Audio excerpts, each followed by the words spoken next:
Hello friends, welcome to my channel.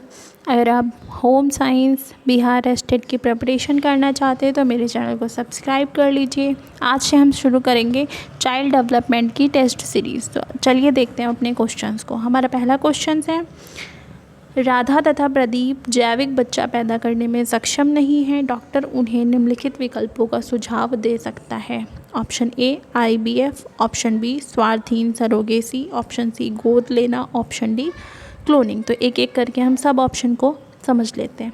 IVF को IVF के नाम से भी जाना जाता है। इसका फुल फॉर्म होता है इन विट्रो फर्टिलाइजेशन। नॉर्मल बोलचाल की भाषा में हम इसको टेस्ट ट्यूब बेबी के नाम से जानते हैं और इसके माध्यम से हम बच्चे को जन्म दे सकते हैं। तो ऑप्शन ए हमारा होगा सही है। ऑप्शन बी स्वार्थहीन सरोगेसी। स्वार्थहीन सरोगेसी एक ऐसी प्रक्रिया है जिसमें कोई महिला किसी अन्य व्यक्ति या जोड़े के लिए बच्चे को जन्म देती है। तो इस माध्यम से भी बच्चे को जन्म दिया जा सकता है। ऑप्शन सी गोद लेने के माध्यम से तो बच्चे को हम ले ही सकते हैं। ऑप्शन डी हमारा कहता है क्लोनिंग। क्लोनिंग क्या होती है? क्लोनिंग पौधों में होने वाली एक प्रोसेस है। इसके द्वारा कोशिकाओं की प्रतिलिपि तैयार की जाती है। ये जो है पौधों में प्रजनन और जीन थेरेपी से संबंधित है, बच्चों को जन्म देने से संबंधित नहीं है। तो ऑप्शन डी नहीं होगा। तो हमारा ऑप्शन बी जो है ऑप्शन ए, बी और सी ये तीनों सही हैं। नेक्स्ट क्वेश्चन देखते हैं। यदि बच्चा परित्यक्त है तो जे अधिनियम के द्वारा विधिक रूप से गोद लेने की प्रक्रिया द्वारा किसी बच्चे के पुनर्वास में महत्वपूर्ण कदम है। पहला ऑप्शन प्रमाणित करना कि बच्चे को गंभीर आवश्यकता है। सेकंड, चाइल्ड लाइन से संपर्क करना कि बच्चे की देखभाल करने वाला कोई नहीं है। ऑप्शन सी, समाचार पत्र की अधिसूचना कि बच्चा गुम हो गया हो। ऑप्शन डी, घोषणा करना कि CWC द्वारा गोद लेने के लिए कानूनी रूप से बच्चा स्वतंत्र है। तो इसके लिए सबसे पहले हम जानेंगे कि जे अधिनियम क्या है। जे अधिनियम का फुल फॉर्म होता है जुवेनाइल जस्टिस अधिनियम, किशोर न्याय अधिनियम, जो कि 2015 में आया था। इसके माध्यम से जो है गोद लेने की बच्चे की प्रक्रिया की जाती है। बच्चों के संरक्षण और सुरक्षा से संबंधित है ये अधिनियम।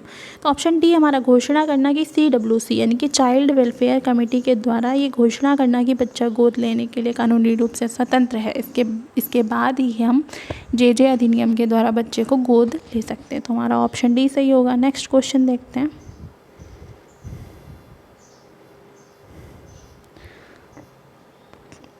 नेक्स्ट क्वेश्चन है हमारा, निम्नलिखित में से कौन सा विकास का सिद्धांत नहीं है। ऑप्शन ए, विकास विशिष्ट से सामान्य की ओर अग्रसर होता है। ऑप्शन बी, विकास की विभिन्न अवस्थाएं होती हैं। ऑप्शन सी, विकास प्रतिमान की भविष्यवाणी नहीं की जा सकती। ऑप्शन डी, विकास एक निश्चित क्रम में अग्रसर होता है। या ऑप्शन ई जो है विकास परिवर्तन का क्रम है। तो एक एक करके हम समझ लेते हैं विकास के सिद्धांतों को। आपने इससे पहले पढ़ा होगा। तो पहला हमारा क्या कहता है, विकास विशिष्ट से सामान्य की ओर अग्रसर होता है। तो ये गलत है। विकास का सिद्धांत कहता है कि विकास जो है वो सामान्य से विशिष्ट की ओर अग्रसर होता है। तो ये विकास का सिद्धांत नहीं है। दूसरा, विकास की विभिन्न अवस्थाएं होती, तो ये सही है। थर्ड हमारा, विकास प्रतिमान की भविष्यवाणी नहीं की जा सकती। ये हमारा विकास का सिद्धांत गलत है। विकास के संबंध में भविष्यवाणी की जा सकती है। ऑप्शन फोर्थ, विकास एक निश्चित क्रम में अग्रसर होता है, सही है। ये विकास परिवर्तन का क्रम है, ये भी सही है। तो क्वेश्चन हमारा पूछ रहा था कि कौन सा विकास का सिद्धांत नहीं है। तो पहला और तीसरा यानी कि ऑप्शन बी, केवल पहला और तीसरा जो है ये विकास का सिद्धांत नहीं है। नेक्स्ट क्वेश्चन देखते हैं।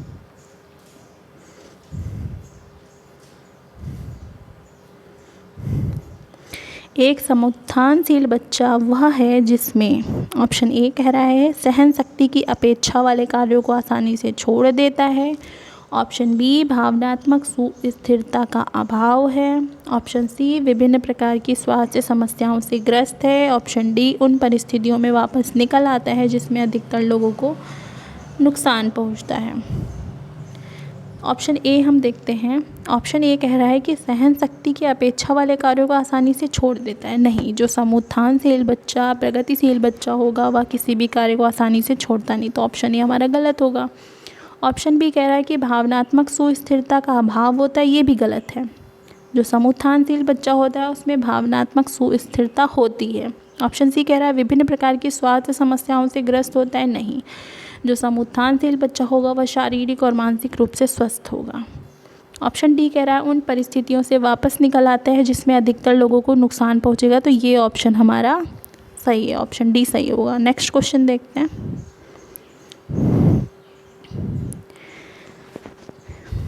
क्वेश्चन नंबर 5 है हमारा। ये अभिकथन और कारण यानी कि असर्शन और रीज़न से संबंधित क्वेश्चन है हमारा। अभिकथन क्या कह रहा है कि काल पूर्व पैदा हुए बच्चों में पूर्ण समय पर जन्मे बच्चों की तुलना में जीवन के साथ साथ अधिक तेज़ी से विकास करने की प्रवृत्ति होती है।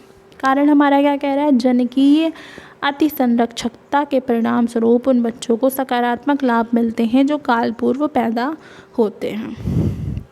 ऑप्शन हमारा दे रखा है कि असर्शन और रीज़न दोनों सही हैं, असर्शन और रीज़न दोनों गलत हैं, असर्शन सही है और रीज़न गलत है, या असर्शन गलत है और रीज़न सही है। तो सबसे पहले देखते हैं हमारा कि असर्शन था क्या।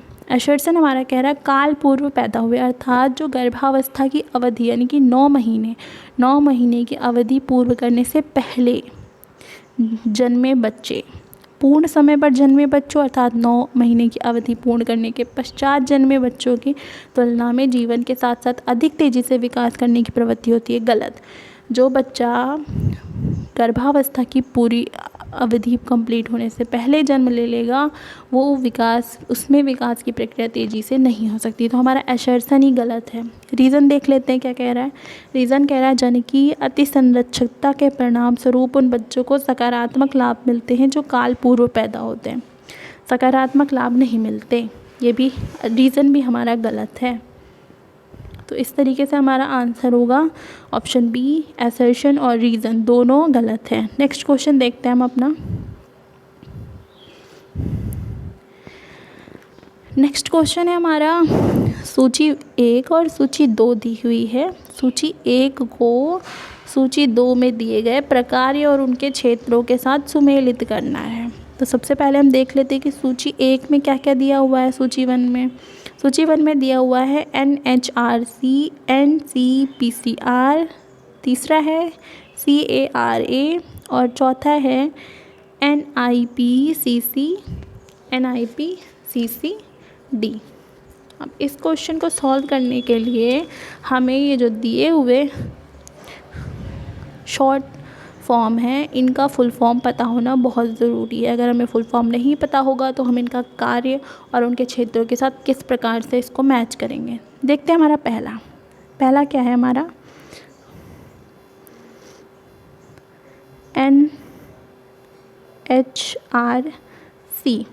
NHRC का फुल फॉर्म होगा नेशनल ह्यूमन राइट्स कमीशन, राष्ट्रीय मानव अधिकार आयोग। ये जो है मानव अधिकारों की बात करता है। तो देखते हैं हम सूची 2 में मानव अधिकार कहाँ दिया हुआ है। सूची 2 में हमारा मानव अधिकार ये रहा है ना। तो ऑप्शन ए को हम 3 से मिलाएंगे। दूसरा देखते हैं हम NCPCR। इसका फुल फॉर्म होगा national commission for protection of child rights. ये जो है हमारे बाल अधिकारों से संबंधित है। तो बाल अधिकार कहाँ दिया हुआ है लिस्ट 2 में, ये रहा चौथे ऑप्शन पे। तो सेकंड वाला चौथे से संबंधित होगा, है ना। थर्ड है हमारा CARA का फुल फॉर्म क्या होता है, सेंट्रल एडॉप्शन रिसोर्स अथॉरिटी। इन सब का फुल फॉर्म आप लिख लीजिए क्योंकि बिना फुल फॉर्म पता हुए आप सॉल्व नहीं कर सकते। तो सेंट्रल एडॉप्शन रिसोर्स अथॉरिटी ये जो है गोद लेने से संबंधित है, दत्तक ग्रहण। फर्स्ट ऑप्शन से हम इसको मैच करेंगे। डी वाला है हमारा NIPCCD। इसका फुल फॉर्म होता है हमारा national institute of public cooperation and child development. इसका संबंध प्रशिक्षण और प्रलेखन से है, सेकंड ऑप्शन से। नीचे देखते हैं हम कौन सा ऑप्शन हमारा मैच करेगा। तो हमारा फोर्थ ऑप्शन मैच करेगा। ए को हम तीसरे से मिलाएंगे। NHRC मानव अधिकार से संबंधित है। NCPCR जो है वो हमारा बाल अधिकारों से संबंधित है। CARA हमारा दत्तक ग्रहण से संबंधित है। और NIPCCD जो है वो हमारा प्रशिक्षण एवं अभिलेखन से संबंधित है। तो ये थे आज के हमारे महत्वपूर्ण प्रश्न।